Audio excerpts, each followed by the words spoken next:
Okay, so describing the chemoreception of smell and taste. So I'm gonna start with taste.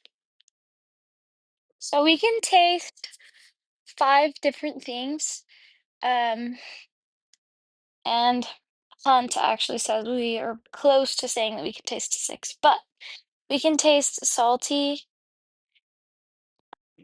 sour, bitter, umami, and sweet. And each of these taste receptors is set off by a different molecule, but they kind of are paired together. So these two, sour and salty, have the same mechanism, and then bitter, umami, and sweet have the same mechanism. This is a G protein cascade, is what it uses, and salty and sour uses an ion channel. So in our tongue, we have this is our tongue. We have these little raised projections of a variety of shapes and sizes, right? And those are called the lingual papillae. And at the base of them, we have these groups of cells called taste buds. And our taste buds, hold on, let me make sure my mic's on. Happens every time. Okay, it is. And taste at the in the groups of cells called taste buds, every once in a while you have a cell that synapses with that's not just a cell, that's a taste bud again, but one of those cells synapses and goes to the brain, and that is your sensory receptor. So your receptor cell, it's a specialized proprioreceptor, and it's going to synapse with a neuron and send action potentials to the brain. And then there's two different mechanisms. Salty and sour are virtually the same. There's a little bit of a difference, and then bitter, umami, and sweet are all the same. They're just different G protein channels. So if this is our receptor cell, we have vesicles of neurotransmitter at the bottom of the cell. We have a voltage-gated calcium channel, like we would. And then we have our synapse with our neuron. And if this is our salty is set off by sodium or any positively charged cation in like the first group in the periodic table, that first row. So like sodium, potassium. I'm trying to think about all of the other ones that are in that row, but those are the things that will set it off. So we're gonna have this channel right here that the ion is going to flow through. In this case, I'm just gonna say sodium, and it flows through the channel and depolarizes the cell. Um, so the sodium channel is not the vena. It's not voltage, sorry. It's called the ENaC channel. And it's gonna open and depolarize the cell, which then releases neurotransmitter. Well, hold on. It's actually going to open the calcium channels. Calcium's going to flow in, activate snare proteins. These are snare proteins. And then snare proteins are going to bind to the vesicles and release neurotransmitter. It's going to rain down on that neuron, and then it's going to be sent to your brain and say, this is a salty flavor. The next one is sour. And sour is also an ion channel. It's really similar, but not the exact same. So sour is set off by hydrogen ions. So we have a hydrogen channel. It's called the OTOP1 channel. Um, but there's also a voltage-gated potassium channel that is going to close um, as hydrogen comes in. And the same thing, the cell depolarizes. We open calcium channels. Neurotransmitters released, and action potentials are sent to the brain. Then for bitter, umami, and sweet, actually, it follows the same pattern. These all follow the same pattern. The only difference is going to be the ligand that binds. So for sweet, it'd be like anything sugar. So like fructose, glucose, sucrose, mostly glucose. Umami is glutamate, and then bitter is, I always forget what it's called. Ugh, I can't think of it right now. It might come back to me, it might not. We'll see. It's a G protein channel.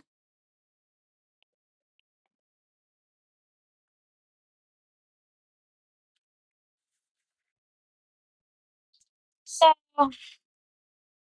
for this, the G protein, the ligand comes and binds, and the alpha subunit leaves. So the alpha subunit is going to leave and activate phospholipase C. So alpha subunit activates phospholipase C. And then phospholipase C generates IP3. And IP3 almost always induces calcium release. So this is going to cause an influx of calcium, which depolarizes the cell. But an influx of calcium also means neurotransmitter is going to be released. So neurotransmitter will be released again, and an action potential will occur. Then for smell, it's a little bit different because for taste, the receptor cell was not our um, sensory neuron as well. Like we had to connect to a sensory neuron. For smell, the receptor is going to be the sensory neuron. So in your nose, you have this thing called an olfactory bulb, and it's like right at the top of your nose next to the cribriform plate. And there are neurons that grow through that and synapse right on the olfactory bulb. And these neurons, if you blow it up real big, and we have just like a dendritic end of that neuron, these neurons also have a G protein cascade that occurs. So what happens is this is our sensory receptor, but it's also going to send signals straight to the brain. So we are going to depolarize our sensory receptor to send signals to the brain. So when a ligand binds, which it could be a lot of things, we can smell like trillions of smells. So we dissolve the smells in a mucus-based layer in our nose, and then it travels up to the olfactory bulb, and we bind to a G protein. Then the alpha subunit is released, and we activate adenylyl cyclase, which then makes cyclic AMP. So we activate adenylyl cyclase.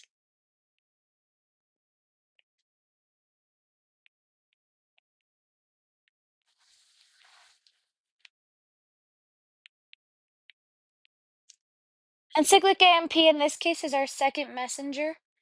It's going to bind to a calcium channel. Well, it's actually going to bind to a calcium channel. So a cyclic AMP will bind to a calcium channel. Then we have an influx of calcium.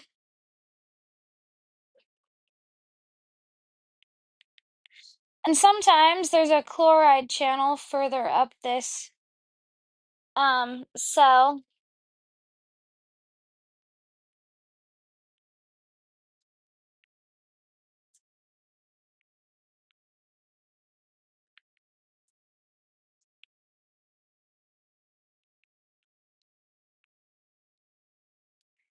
And sometimes we open that chloride channel, which then chloride goes out of the cell because of its driving force.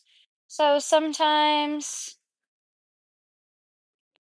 a chloride channel is open just due to the depolarization, which then further depolarizes the cell.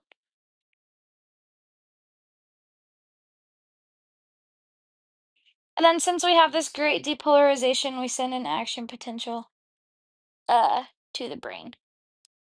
And then the brain perceives smell. So for receptor fields or visual fields, I've just drawn a diagram already. For a visual field or a receptor field, there's kind of two parts of the field. There's a center part, which is your receptors that are in the center of the field. So as we move away from the fovea, the visual fields or the receptor fields get bigger. So your center could be like 10 neurons, or 10 photoreceptors, and the surround could be like 30 around that, right? But as we get closer, they might be as small as to be like 1 in the center and 2 around. So that's what I have drawn right here. But there are a few rules that we follow for receptor fields. And one is that light always causes less glutamate to be released.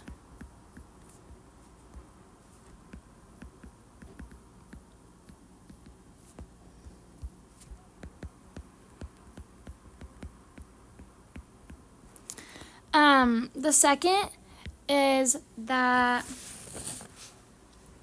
we name these fields based on what it does to the bipolar neuron. So named based on effect to bipolar neuron is what I'm going to say.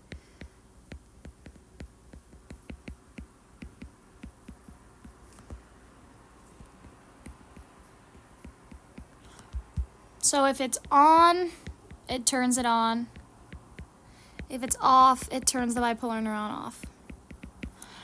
For an on, like an on-center receptor field, the receptor that's on the bipolar neuron is mGlu R6. For an off-center receptor field, the receptor on the bipolar neuron is AMPA. The third rule that we could say is that center and surround are always opposite. So they're always in opposition. So like if it's on center, it'll be off surround. So if light hitting the center turns the bipolar neuron on, then if it's off the surround, there will be more action potentials, basically. This diagram is not fully complete. I didn't draw the whole thing, but it's mostly complete. So,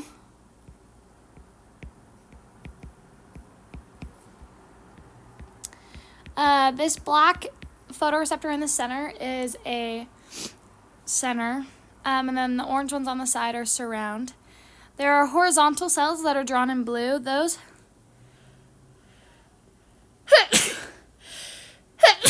when glutamate is released, will bind to AMPA, and GABA is released into the synaptic terminal and blocks the center from releasing glutamate, which will tell the bipolar neuron either that there's more light or less light, right? Well, it'll just make it so we don't bind to the receptor. So if we have an on-center receptor field, so on-center, so this is mGlu R6, right? And light strikes the center. That causes a less release of glutamate because we're not releasing glutamate. We're not depolarizing any channels. We're doing none of that, right?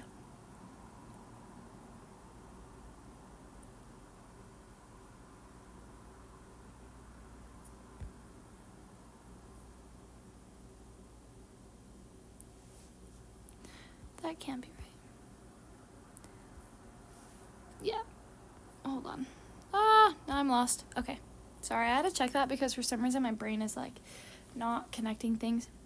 Anyways, so there's less glutamate released, which makes sense because of how the photoreceptors actually work, right? Because we're shutting down that cyclic GMP channel, which means there's no depolarization, right? So this channel right here, the GMP channel, is shut off, which means no depolarization, no glutamate.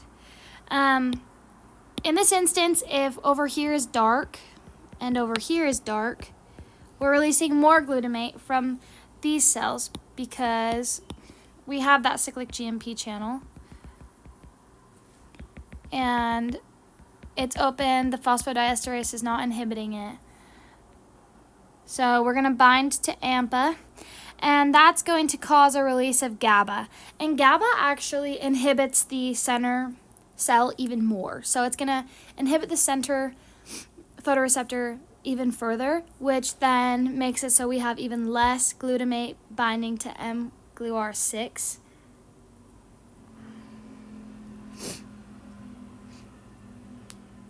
Which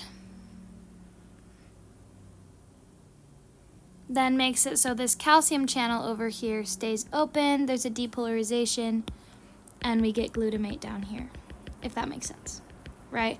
So that keeps the bipolar neuron on or turns it on because that calcium channel is going to be open, we're going to depolarize, we get glutamate down there, and we get neurotransmitter released and going to the brain. So in this instance, 100% of the my brain just like shut off. 100% of the signal is going to go to the brain, right? Because it's dark, dark, and light on an on-center, off-surround. If we altered that and tweaked it, then we would have different proportions of the signal going to the brain. If we had an off-center, oh gosh. Let's see if I can alter this picture without having to draw a whole new one. If we have an off-center,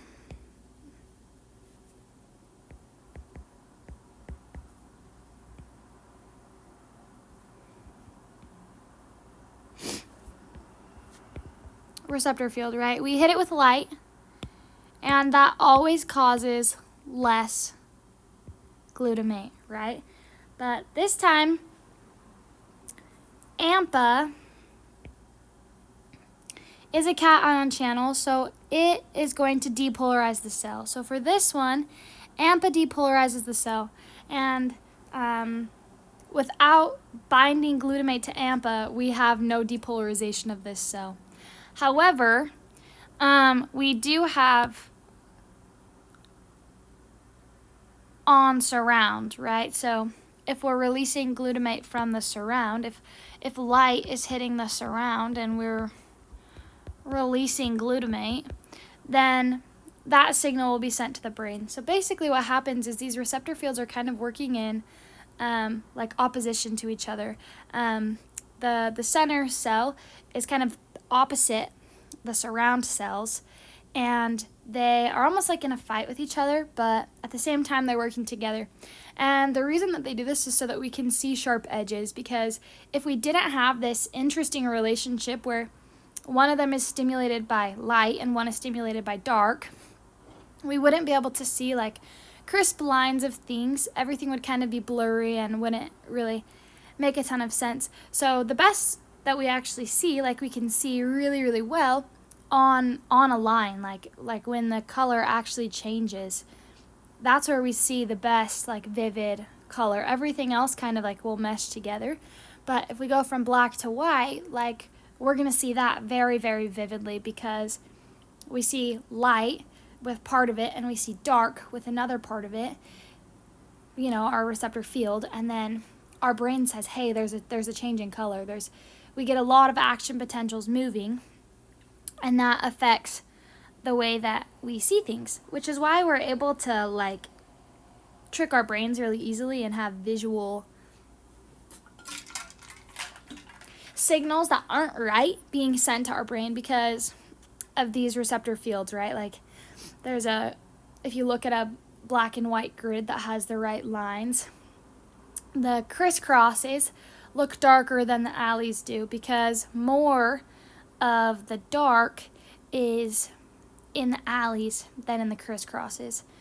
And so we see that crisp difference way better than we do in the like crisscross. So that will appear more gray to us. I wish I had pulled up like a picture because that would make more sense. But yeah, these things kind of like, they all come together and allow us to be able to see these crisp edges, but at the same time, it's really easy to trick our brain because of this system, because we are able to make things look like a little bit of an optical illusion because we have these receptor fields that aren't perfect. Okay, so for hearing, I drew some diagrams already because it takes forever and I'm trying to speed this up. So, right here we have the external auditory meatus. And this is just like a tube that sound waves are going to travel down so that we can take sound waves from outside, which are basically just like pressure waves, right? Changes in pressure, and put them into our ear because we're going to change them from mechanical vibrations to vibrations in like some fluid, so fluid vibrations, and then we're going to change them into electrical impulses, and they're going to go to our brain. So we go down the external auditory meatus and we hit the tympanic membrane. And the tympanic membrane is also equivalent to our eardrum. That's what a lot of people call it, but because we're cool, we call it the tympanic membrane. And it's going to vibrate with those pulses. So whatever the sound is hitting our ear at, our tympanic membrane is going to vibrate with that frequency. It also is going to vibrate like bigger or smaller based on amplitude. So frequency we measure in hertz, amplitude we measure in decibels. Frequency, as humans, we can hear a really wide variety of frequencies from about 200, maybe 20 actually, 20 hertz maybe, to about 20,000 hertz. And as you get older, you start to lose that hearing, and that'll make sense in just a second. And then in terms of amplitude, we can hear obviously lots of different amplitudes, but like a whisper is about 30 decibels. Whereas like talking normally is about 60 decibels. And like a concert is like 115 decibels. And our ears can't really take that loud for very long without damage happening to our ears. Then this part, by the way, this is the like external ear basically. This is the middle ear. It has the ossicles. These are just like 3 little bones that are going to vibrate with vibrations of the tympanic membrane. So they just like thump along with the tympanic membrane. And this one right here is going to hit the oval window. I just forgot the name of the ossicles, but they do have names. Oh, the malleus, the incus, and the stapes. So this one's the malleus, this one's the incus, and this one's the stapes. And they're going to vibrate and hit the oval window. And the oval window is part of the cochlea, which I have drawn right here. And the cochlea is the part of the ear that actually changes things from mechanical vibrations to electrical impulses and sends things to the brain. So that's where we're going to have our potential to change things to action potentials and to send signals to the brain. So the cochlea has 3 different parts. We have the scala vestibuli, and that's this top part right here. And this is filled with a fluid called perilymph. Probably spelled it wrong, but it's there. This is the scala media. It's also called the cochlear duct. And it's filled with endolymph. And the difference in these 2 fluids is really, really important for the mechanism of how we hear. And then the scala tympani, can't spell. This is also filled with perilymph, which makes sense because if you look, it's actually continuous with the scala vestibuli. It just matters that you come up to the tip and then you keep going down the other way. It becomes the scala vestibuli. So The other important thing about this is there's a membrane right here called the basilar membrane. And the basilar membrane becomes really important when we start talking about how we actually hear. So the basilar membrane is between the scala tympani and the cochlear duct right here. And the basilar membrane is how we hear different frequencies. It's responsible for that. Oh my gosh. So it has an interesting shape. It's like if you were to roll out your sleeping bag that you were like camping in, and the part where you put your head is way thinner than the part you put your feet. That's what it would look like. Because at the base, it's really kind of thin and narrow, and at the end, it's like thick, like long. And there are individual strings that respond to different frequencies of sound waves. So over here, where it's thinner and narrow, it responds to high frequency waves. But over here, where it's like longer, it responds to lower frequency waves. And that's why people of older age tend to lose their high frequency hearing, because all sound waves go through that high frequency part until they hit the part on the basilar membrane that actually is going to cause action potentials and going to cause a movement in that basilar membrane, right? Not all of them get down to like where a tuba would stimulate, or like, a low sound like that, like a low growl. And so that's why as an older person, you can usually hear that versus those high-pitched sounds. So like if somebody were older, it would be easier to hear like a man's voice than a woman who has a high-pitched voice, because we have voices that are in that more high decibel or high hertz range versus low hertz. But if you were to take a cross-section of this cochlea right here and blow it up, that's what's gonna really get us into how we hear. We're gonna have to blow it up really big and get into a bunch of anatomy and structures. So I drew this too already because it's just easier. So if this is the scala vestibuli right here, and I'm gonna put it in blue because it's filled with perilymph. Actually, yeah, that's fine. Yeah, the scala vestibuli. This is the scala media, which is filled with endolymph.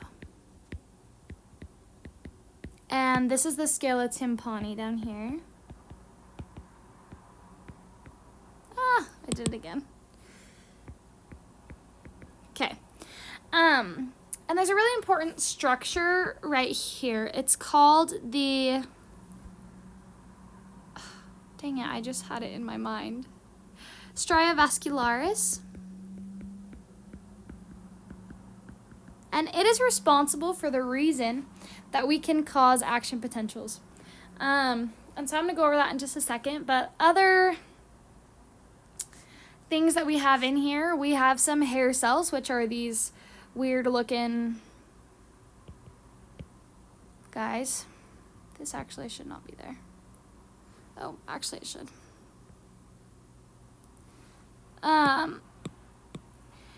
And there's an inner row, which is this, and then an outer row, which is these three. And then there is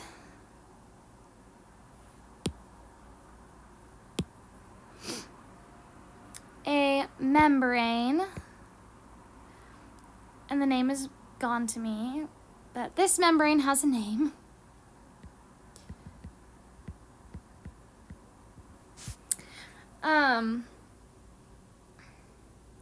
And this blue thing right here is our basilar membrane. That's going to thump the hair cells up and down when we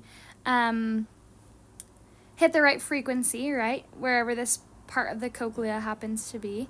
Then we have our receptor, or our neurons, our neurons that are going to receive neurotransmitter, right? So I'm going to explain the stria vascularis and how we get the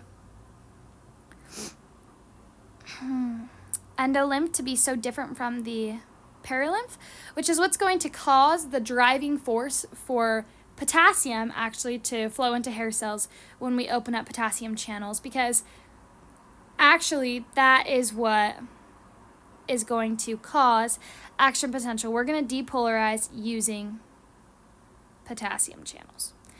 These hair cells are filled with endolymph. They're not filled with perilymph, like the scala media is. So that's kind of important to note. So they're going to have the same chemical composition as endolymph. However, the potassium concentration is going to be the same as perilymph. So that's important to remember. But this is a diagram of the scala or the stria vascularis, right? And the stria vascularis is pretty unique. It's got a sodium-potassium pump. It's actually got several, but we're just going to do one. So we're pumping potassium in and sodium out, right? And then we have potassium leak channels on the opposite side of the cell as it's being pumped into. We don't have any potassium leak channels on this side of the cell. None of them. Always on the opposite side. And then there's also a special channel. It's called the NAKCC, which is just it's actually, sorry, not NAK, just NKCC. And it's the sodium, potassium, calcium channel. And it's going to pump, it's a secondary active transport channel. It's pumping sodium, potassium, and chloride. I think I said calcium, but I meant chloride into the cell. But then chloride is going to just leak right back out through a leak channel on the right side of the membrane. So on the same side that it flowed in from, it's going to flow out. That way we are not being too mean with charges. So then we're going to have more potassium leak channels, and we're going to start building up potassium in here. Then we're like in the stria vascularis now, right in the middle. We have the same exact channels on this set of cells. So we also have sodium, chloride, and potassium, and a sodium-potassium pump. And we have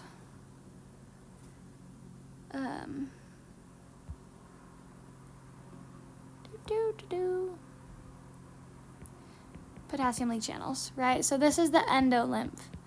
And now we have endolymph that is very potassium rich.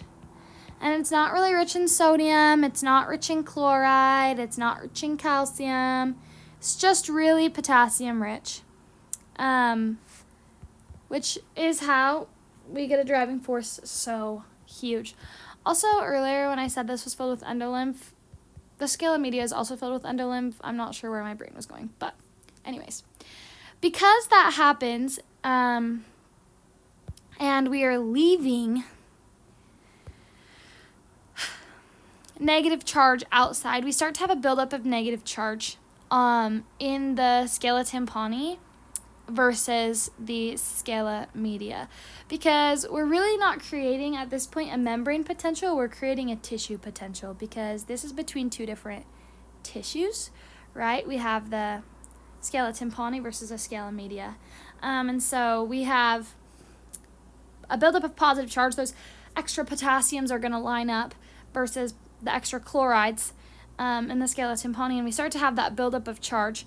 But then we also are going to end up having a buildup of charge in the hair cells, because hair cells are going to create their own membrane potential, because they also have sodium and potassium pumps in them, which is illustrated right here. They have sodium potassium pumps, but they also have potassium leak channels. So potassium is going to be pumped in and sodium pumped out, but potassium also will leak out. So that causes a driving force for potassium into the hair cells, which is really important when we start to move the hair cells. So this process, what happens is we have sound waves come in through our ear, and we vibrate the ossicles, and the ossicles vibrate the basilar membrane, wherever that happens to be on the basilar membrane. So our basilar membrane is going to start pumping up and down, and it's going to bend these hair cells. So the best illustration I have of a hair cell, like that actually looks sort of like a hair cell, is this one, right? So this tallest peak is going to bend first, and it's going to bend a little bit over. So if this is the hair cell blown up nice and big, we have a sodium and potassium channel here, right? And then we have a potassium leak channel here. But we also are going to have some potassium channels that are mechanically gated. And they're mechanically gated by like a tether to the peak next to it. So when this peak over here bends and it moves, when the basilar membrane moves it this way, well, I guess the whole thing needs to move, but when the basilar membrane moves it this way, like that, this is going to elongate and open that potassium channel. And then potassium's going to rush into the cell and we're going to depolarize. Right?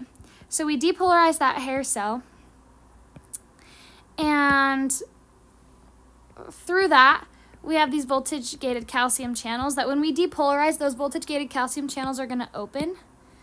And just like any other cell, we have snare proteins and vesicles of neurotransmitter. We actually don't know the neurotransmitter, but those vesicles are going to fuse to the snare proteins and they're going to release neurotransmitter onto these neurons. And the neurons are going to fire and send action potentials to the brain and say, hey, you're hearing this thing. Hey, this is being heard. Which allows us to hear, right? The only part of the story that we're kind of skipping is there's this protein inside the outer hair cells, not the inner hair cell. So not this hair cell, but these hair cells, right? This outer row, which is 3 rows actually. It's called Preston. And Preston is like a broken potassium voltage-gated channel. And Preston, when we're pumping the basilar membrane, it starts to like pump in time with that. Like Preston's like going up and down and up and down and up and down in time with the basilar membrane, which is going to pump this membrane in a perfect way where we actually hit this hair cell, right? And so that hair cell is going to start sending action potentials to the brain. So it's getting stimulated and sending an action potential to the brain. And so the thing that's interesting about this is outer hair cells actually have nothing really to do with our hearing.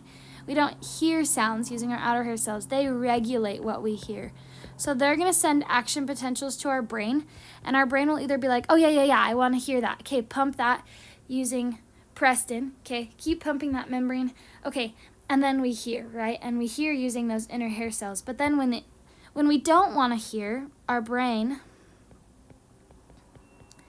opens. We have these chloride channels on our hair cells.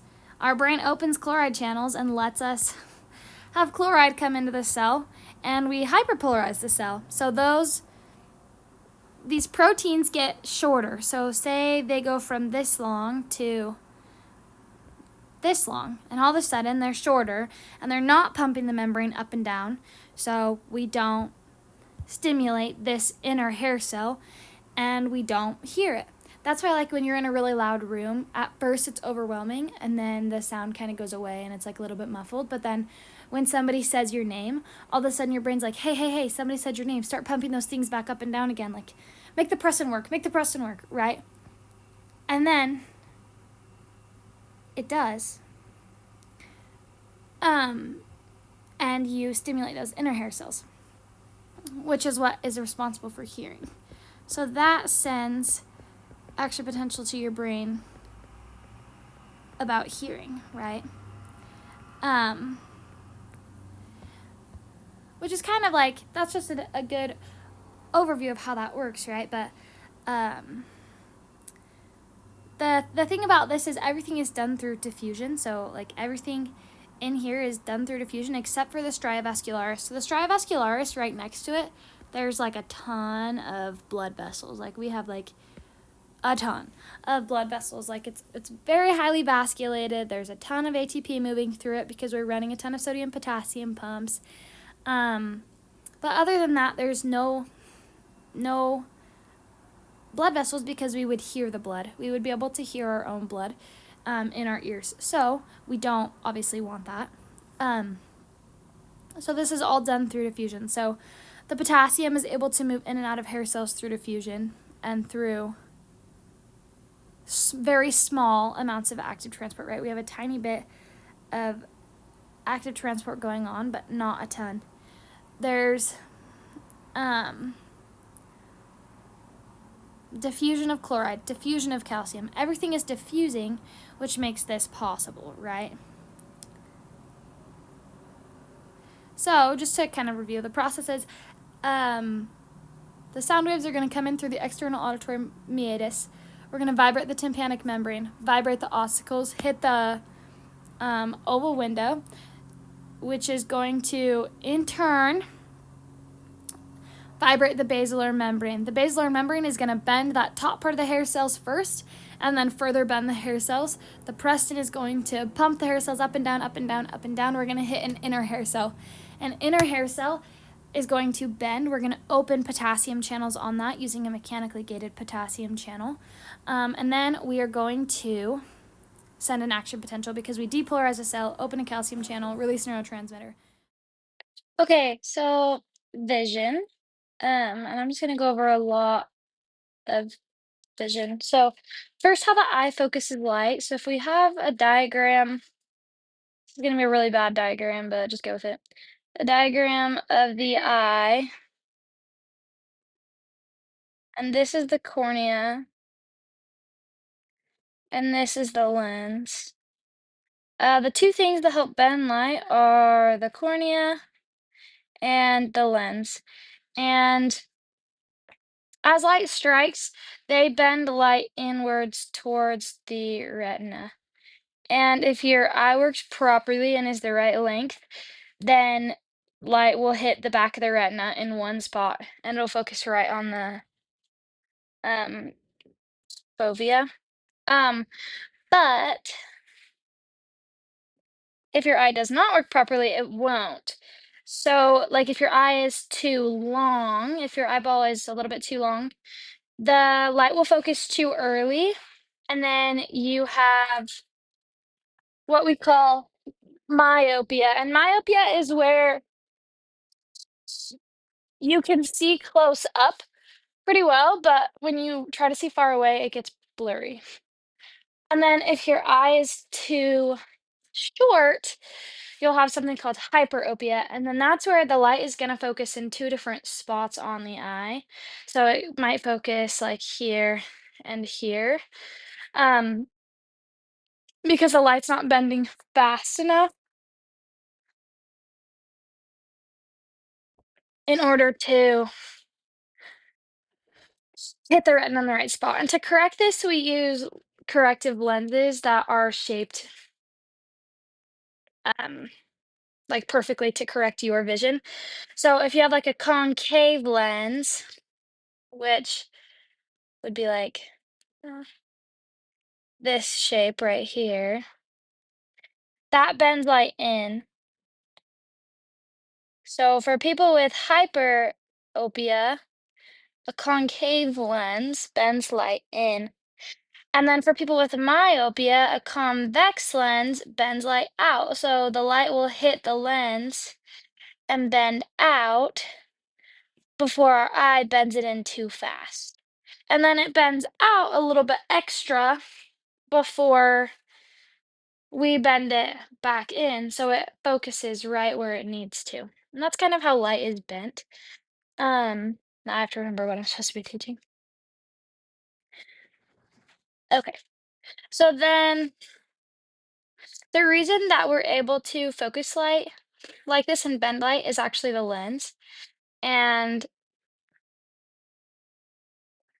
the lens has this circular shape. I'm gonna move this and just have it in its own little spot.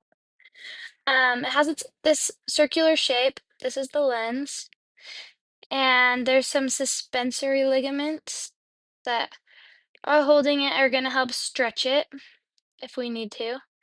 And then there's the ciliary body, and this is actually a muscle. It's a sphincter, so it's gonna relax and contract. And when the ciliary body, when it relaxes, oh my gosh,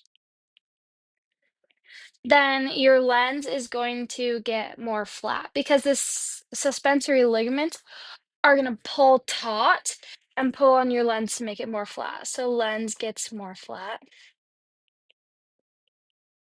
But then if the ciliary body contracts, wait, I lied, sorry. Huh. Your lens gets more round. No, I didn't lie. Um, if the ciliary body contracts, the lens will get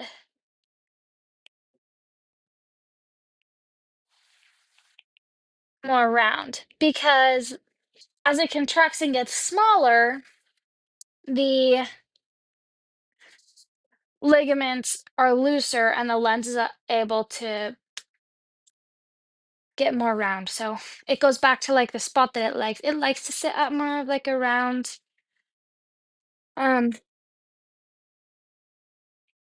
ball shape. So it gets to be it's like elastic ball shape versus like flat like that. So when we're trying to see far away, the ciliary body relaxes and the lens gets flat. And then when we're trying to look really close up, like we're reading a book or we're studying the textbook, the ciliary body will contract and the lens gets round. And then when we've been doing that for a while, like when the ciliary body contracts for a while and we look up into the distance and we're trying to focus on things out far, the ciliary body will relax, but it takes a while for the lens to adjust. So that's why, like, when we look up after reading for a really long time, or we've been reading a textbook, or we've been doing other homework or whatever, it takes a minute for things to come into focus because the lens is adjusting to follow the ciliary body. The ciliary body relaxes really fast, but then it takes a minute for the lens to follow suit. Then to explain photoreceptors, I think that's what I have to do next. Sorry. Yeah, perfect. Okay. So to explain photoreceptors, um, we have a couple different types of photoreceptor cells. We have rods and cones. And rods, so we have rods and cones, and they basically do the opposite things of each other. So if you can remember one, it's really easy to remember the other because rods see in black and white, cones see in color. Rods see kind of blurry and not very sharp, and cones see really sharp. So not very sharp, and cones see like very sharp, very acute vision. Cones see really well in low light, so they're like sensitive to light.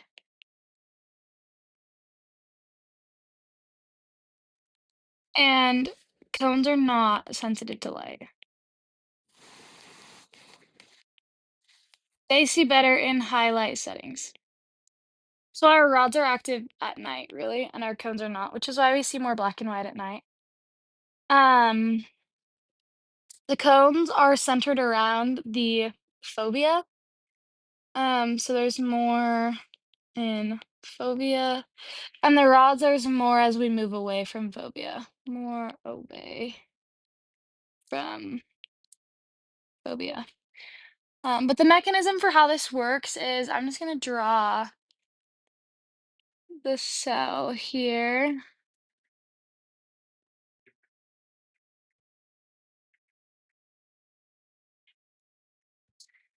Or actually, it's three cells. So we have the receptor cell, and then we have a bipolar neuron,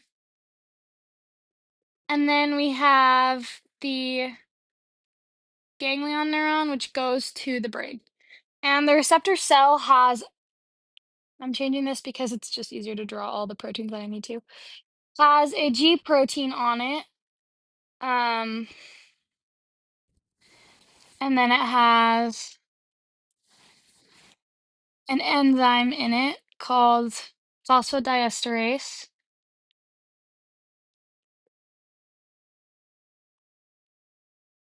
And it has a channel that's open when cyclic GMP is bound. And I'll explain all this in a minute, but it's just easier to explain the anatomy first. And then in all of these, there's voltage gated calcium channels at the end because in order to open, uh, or in order to release a neurotransmitter, we need voltage gated calcium channels and snare proteins. So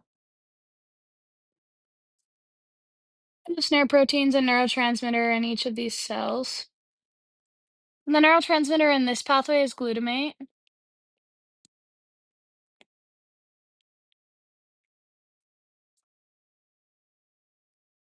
On the bipolar neuron, we have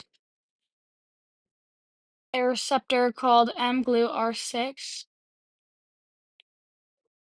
And that actually inadvertently controls a channel. It's a calcium channel called TRPM1, I think. Don't quote me on that. And then on the last cell, we have an AMPA channel, which we know what AMPA is, but it's a cation channel. Um, and it's open with glutamate bound.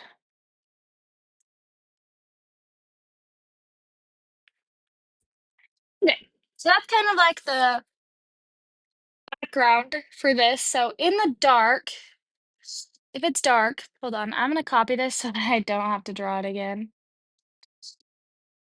So really fast, I'm gonna copy it. There we go. Now I can make light easily. In the dark, this G protein, if this is a rod, by the way, this G protein is called rhodopsin. And it's got 11 cis retinol in it. So it has 11 cis retinol. And when we have 11 cis retinol in this G protein, it is not active. So its alpha subunit is not going to be doing anything. Um, that's going to be different in the light. It is going to be doing something, but in this one, it's going to be doing nothing.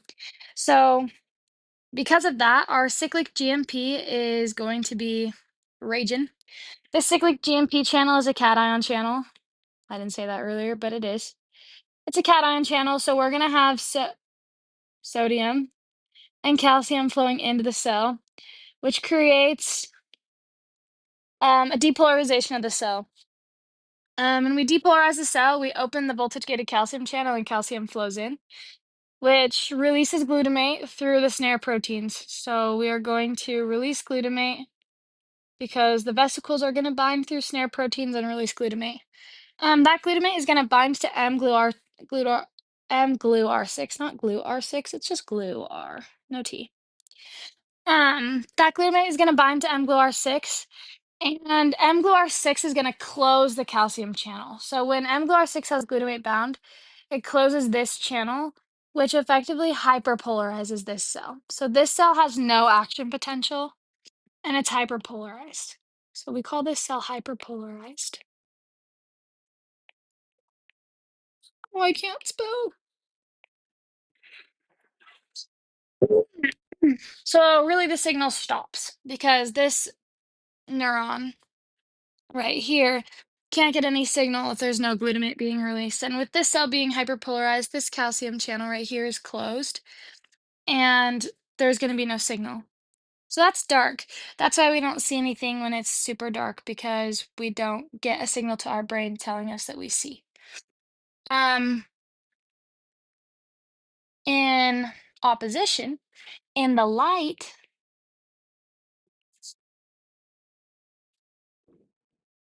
rhodopsin, this G protein, light strikes it and it goes through a conformational shift. And so we have 11 trans retinol. 11 trans retinol is basically just the double bond that is at position 11 in that in the retinol molecule, which is a derivative of vitamin A.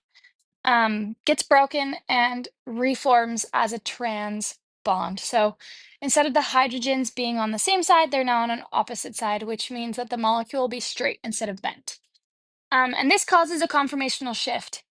And the alpha subunit right here, this is the alpha subunit, will become active and activate the phosphodiesterase. And phosphodiesterase is just a molecule that breaks down like the cyclic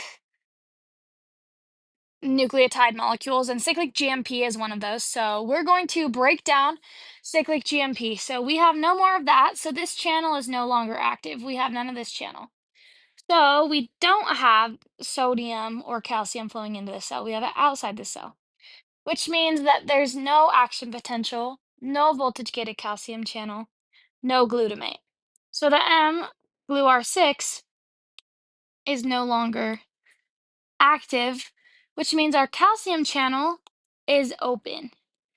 So calcium is going to flow into the cell and depolarize this cell. Then we're going to open the voltage-gated calcium channel at this end. Calcium is going to flow in, and glutamate is going to come out the back side of the cell.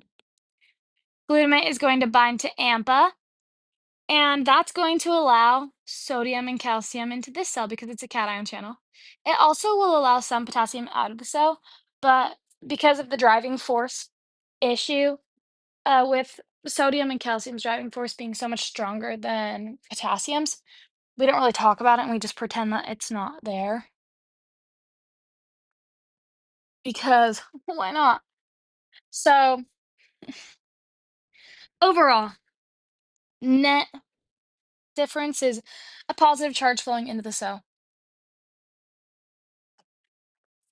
And we get action potentials going to the brain, and our brain tells us, hey, we're seeing light, we see something. And then because these are rod cells, we're seeing in black and white. But for cones, it's very similar. There's just a different G protein. So the basis of this protein is called opsin.